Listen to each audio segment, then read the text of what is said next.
আসলে সবাই দেখতে থাকুন যে কঠিন প্রশ্নের জবাব কিভাবে সঠিক উত্তর দিয়ে দিলেন আমাদের শ্রদ্ধেয় বড় ভাই। আসলেও যদি আমার এই ভিডিও ভালো লেগে থাকে ভাই বন্ধুরা সবাই অ্যা যা খুশি তাই করবেন, আমাকে যেভাবে পারেন সেভাবেই সাপোর্ট করবেন ইনশাআল্লাহ। আমি আপনাদের কাছে আশাবাদী। দেখতে থাকুন। আপনারা এতগুলো নেতার নাম বললেন, বঙ্গবন্ধু আওয়ামী লীগের বঙ্গবন্ধু না, বাংলাদেশের বঙ্গবন্ধুকে আপনাদের সম্মান করা দরকার ছিল কিনা? আপনারা নিজেরা গিয়ে ফুল দিতে পারতেন কিনা? সেটা আপনারা কেন করলেন? আজকে ২০২৪ সালের এই গণঅভ্যুত্থানে আওয়ামী লীগের যেসব নেতাদের উপরে আমি বলছি যে অত্যাচার হয়েছে, ধরে নিলাম তারা দেশ ছেড়ে পালিয়েছে, তাদেরকে মামলা দেওয়া হয়েছে, এই যে ঘটনাগুলো হয়েছে এটার জন্য কি এখন আমরা শোক পালন করব? যদি এটার জন্য না করি 15ই আগস্ট 1975 জন্য আমরা শোক পালন করব না।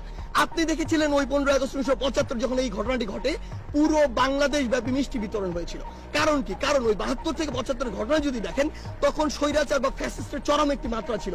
ইতিহাস ঘাটলেই আমরা এটি দেখতে পাই। তো ওই সময় সামগ্রিক একটি বিপ্লবের ফল ওটি ছিল। আসলে আপনি যাদেরকে আজকে মানে দোষ দিয়ে ফাঁসিতে ঝুলাচ্ছেন, দেশের বাইরে পাচার করছেন, তাদের সাথে কি হয়েছিল আপনি সেটি কেন বলছেন না? বিগত 16 বছর ধরে আপনি এটি বলেন নাই, কারণ বললে হয় আপনার চাকরি থাকতো না, হয় মিডিয়া থাকতো না। This is the reality.